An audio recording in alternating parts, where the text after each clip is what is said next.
Well, a disturbing development on the border crisis. Wait until you hear this. The Director of Immigration and Customs Enforcement confirms that more than 13,000 illegal immigrants convicted of murder have been caught at the border and then released into the United States. Bill, the details of this news, what do you have? Yeah, and Sandra, bear with me. We just got these numbers moments ago, but it's a jaw dropper to say the least. So to set the stage here, let me just explain what these numbers mean. ICE has something called a non-detained docket. Essentially what that is it means migrants who were encountered by DHS but are no longer in federal custody. So who's on this non-detained docket? It's illegal immigrants who were caught and released at the border, released with the court date years away. They're in immigration proceedings, combined with illegal immigrants who have already been ordered, deported from the country by a judge, but are still here roaming the country. So keep that in mind, this non-detained docket.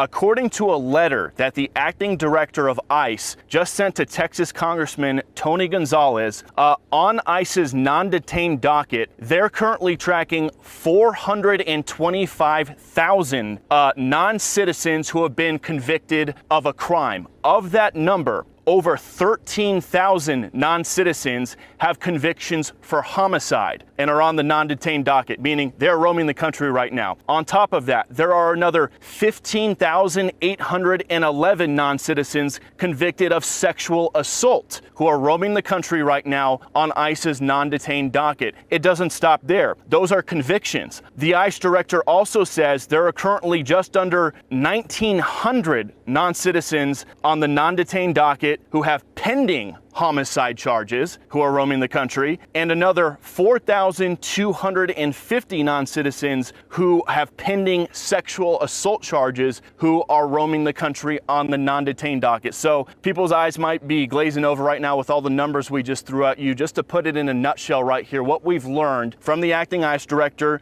via this letter to Congressman Tony Gonzalez is right now there are over 13,000 illegal aliens convicted of homicide who are roaming the United States right now. There are another 15,811 illegal aliens roaming the country right now who have been convicted of sexual assault, and there are even more who are facing charges for homicide and charges for sexual assault. So this just goes to show, guys, the non-detained docket has exploded under the Biden administration to over, I believe it's 7.3 million. They're anticipating it could hit 8 million by the end of the year. But looking at the numbers on this letter right here, there are currently over 600,000 non-citizens on ICE's non-detained docket who are either convicted, 600,000 non-citizens on this non-detained docket who are roaming the country right now. Of that, 425,000 have already been convicted of crimes. 222,000 are pending crimes. And again, the most serious crimes we just told you about, over 13,000 convicted of homicide, over 15,000 convicted of sexual assault. And honestly, that is not a surprise to hear given these horrible headlines we keep seeing popping up in multiple parts of the country